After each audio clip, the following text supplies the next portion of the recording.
Leitura do livro Cultura, um conceito antropológico, de Roque de Barros Laraia.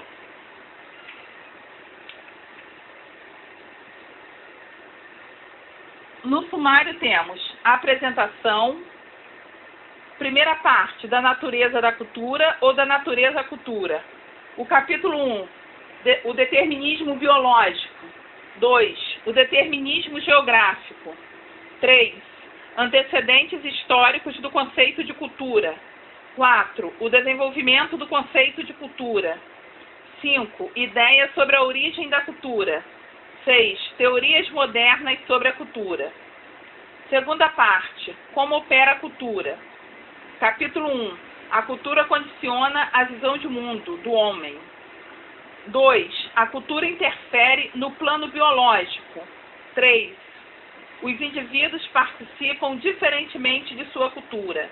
Capítulo 4, a cultura tem uma lógica própria. Capítulo 5, a cultura é dinâmica. Anexo, uma experiência absurda.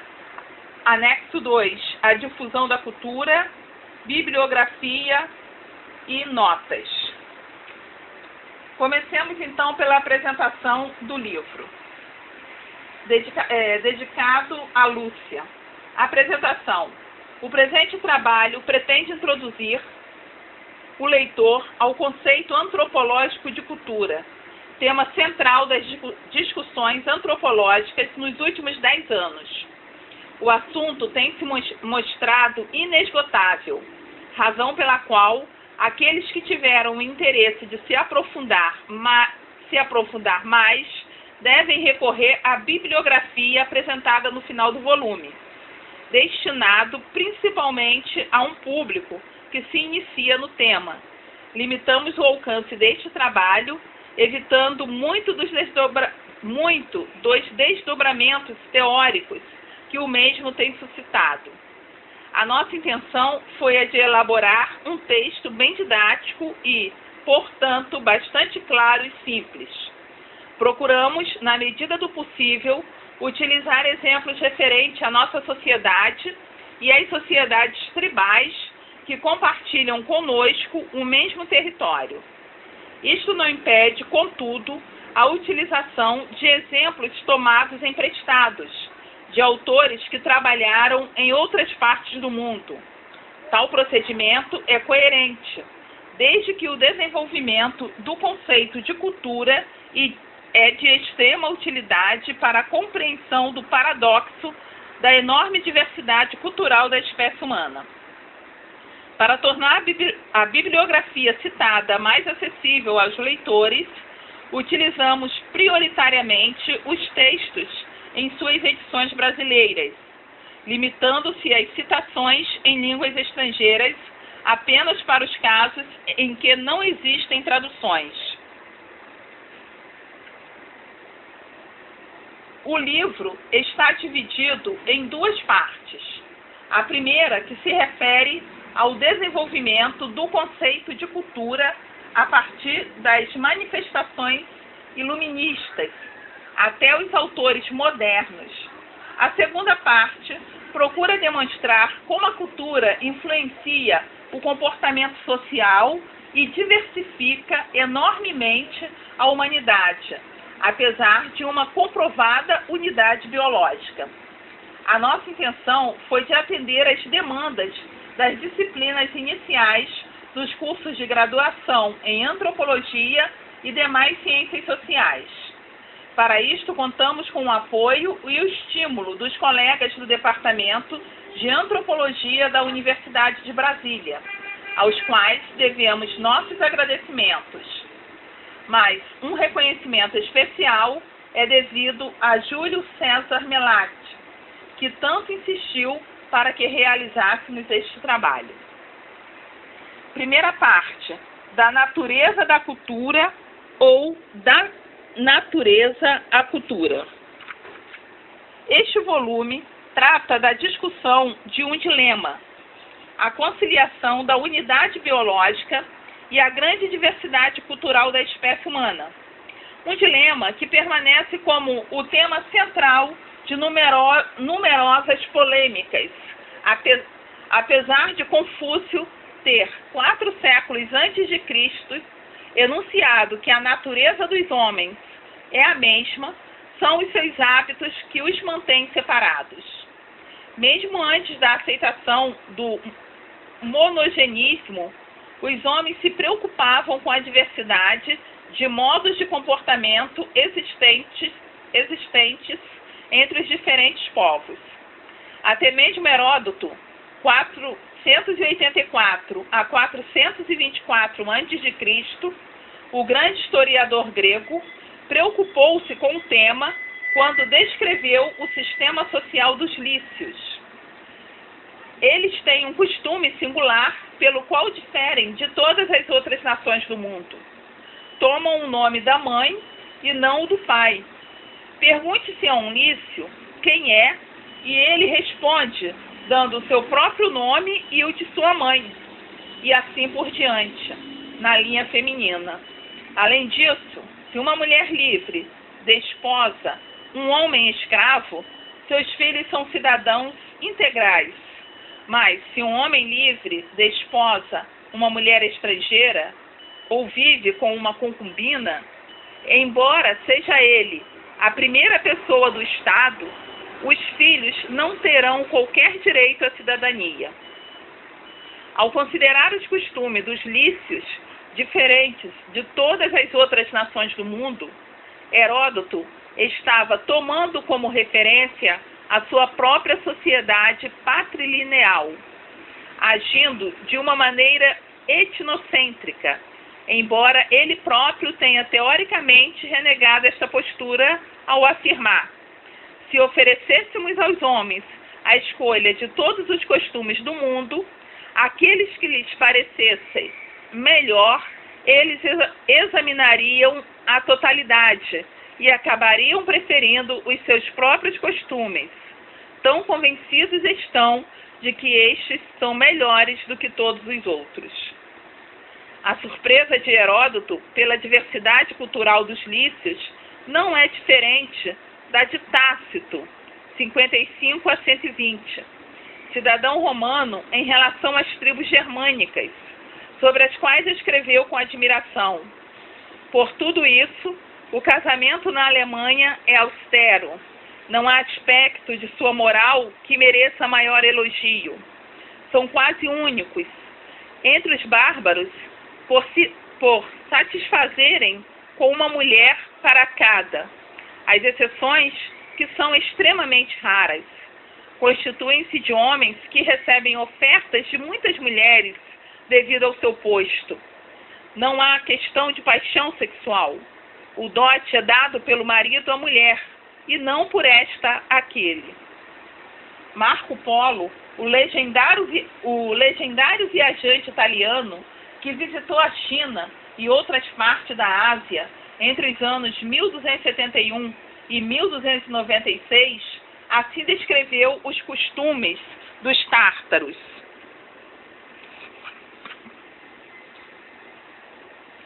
Tem casas circulares de madeira. Assim descreveu os costumes dos tártaros. Tem casas circulares de madeira e cobertas de feltro, que levam consigo onde vão, em carroças de 4 rodas. Asseguro-lhes que as mulheres compram, vendem e fazem tudo o que é necessário para seus maridos e suas casas. Os homens não se têm de preocupar com coisa alguma, exceto a caça, a guerra e a falcoaria. Não tem objeções a que se coma a carne de cavalos e cães e se tome o leite de égua. Coisa alguma no mundo os faria tocar na mulher do outro.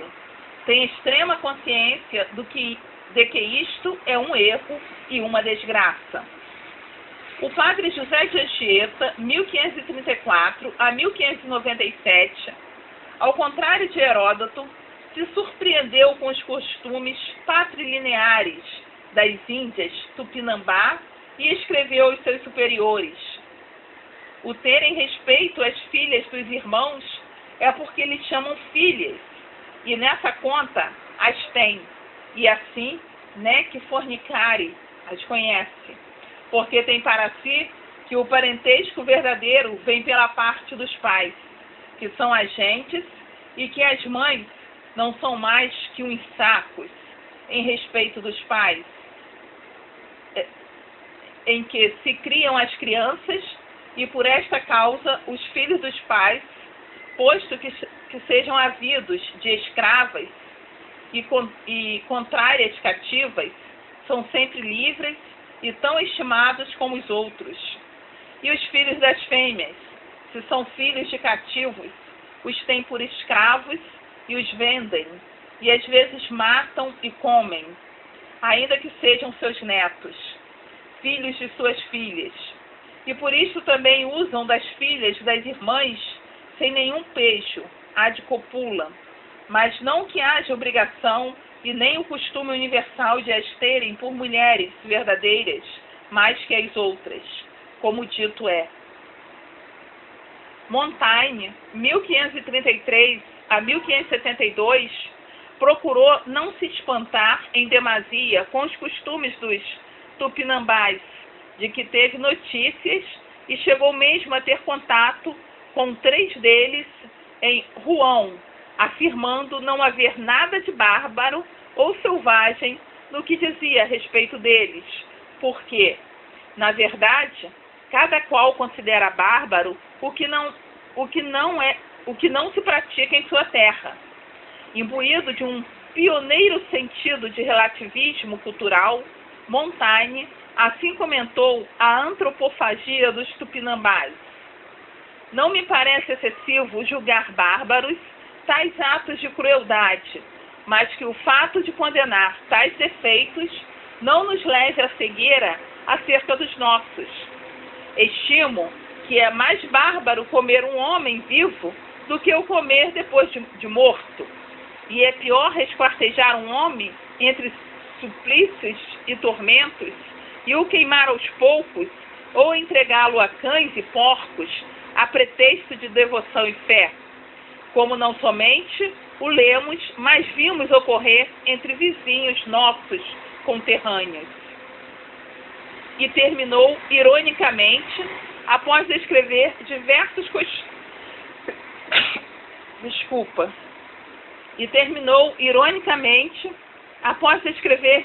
costumes daqueles índios tupi.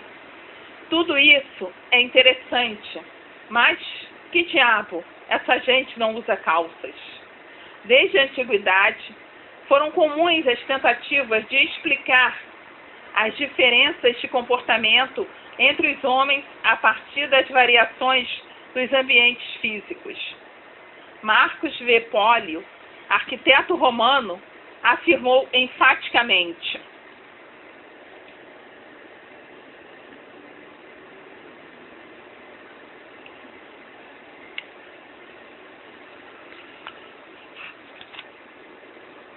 os povos do sul têm uma inteligência aguda, devido à raridade da atmosfera e ao calor, enquanto os das nações do norte têm se desenvolvido numa atmosfera densa e, esfriados pelos vapores dos ares carregados, têm uma inteligência preguiçosa.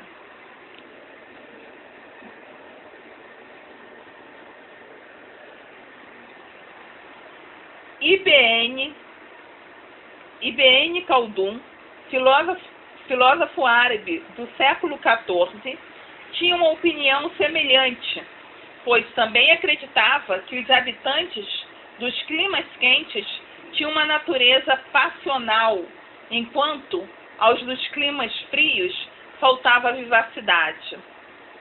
Jean Bodin, filósofo francês do século XVI, desenvolveu a teoria que os povos do norte têm como líquido dominante da vida o fleuma, enquanto os do sul são dominados pela bilis negra. Em decorrência disto, os nórdicos são fiéis, leais aos governantes, cruéis e pouco interessados sexualmente, enquanto os do Sul são maliciosos, engenhosos, abertos, orientados para as ciências, mas mal adaptados para as atividades políticas. Contudo, explicações deste gênero não foram suficientes para resolver o dilema proposto. Tanto é que D'Holbach replicava em 1774: será que o sol que brilhou para os livres gregos e romanos emite hoje raios diferentes sobre os seus degenerados descendentes? Qualquer um dos leitores que quiser constatar uma vez mais a existência dessas diferenças não necessita retornar ao passado, nem mesmo empreender uma difícil viagem a um grupo indígena localizado nos confins da floresta amazônica ou em uma distante ilha do Pacífico. Basta comparar os costumes de nossos contemporâneos que viveram no chamado mundo civilizado. Esta comparação pode começar pelo sentido de trânsito na Inglaterra, que segue a mão esquerda, pelos hábitos culinários franceses, onde rãs e escargotes, capazes de causar repulsa a muitos povos, são considerados como iguarias, até outros usos e costumes que chamam mais a atenção para as diferenças culturais. No Japão, por exemplo, era costume que o devedor insolvente praticasse o suicídio na véspera do Ano Novo, como uma maneira de limpar o seu nome e o de sua família. O harakiri, suicídio ritual, sempre foi considerado como uma forma de heroísmo. Tal costume justificou o aparecimento dos pilotos suicidas durante a Segunda Guerra Mundial. Entre os ciganos da Califórnia, a obesidade é considerada como uma indicadora da virilidade, mas também é utilizada para conseguir benefícios junto aos programas governamentais de bem-estar social, que a consideram como uma deficiência física. A carne da vaca é proibida aos hindus, da mesma forma que a de porco é interditada aos muçulmanos. O nudismo é uma prática tolerada em certas praias europeias, enquanto nos países islâmicos de orientação xiita, as mulheres mal podem mostrar o rosto em público. Nesses mesmos países, o adultério é uma contravenção grave, que pode ser punida com a morte ou longos anos de prisão. Não é necessário ir tão longe nesta sequência de exemplos, que poderia se estender infinitamente.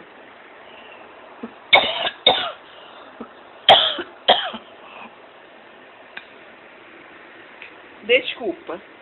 Não é necessário ir tão longe nesta sequência de exemplos que poderiam se estender infinitamente.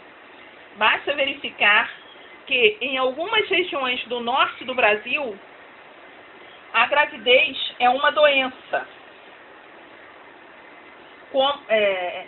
A gravidez é considerada como uma enfermidade e o ato de parir é denominado descansar.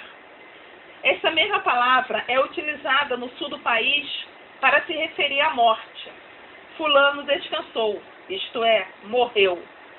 Ainda entre nós, existe uma diversidade de interdições alimentares que consideram perigoso o consumo conjunto de certos alimentos que isoladamente são inofensivos, como a manga com o leite e etc. Enfim, todos esses exemplos e os que se seguem servem para mostrar que as diferenças de comportamento entre os homens não podem ser explicadas através da diversidade somatológica ou mesológica. Tanto o determinismo geográfico como o determinismo biológico, como mostraremos a seguir, foram incapazes de resolver o dilema proposto no início deste trabalho. No próximo vídeo, iremos falar sobre o determinismo biológico.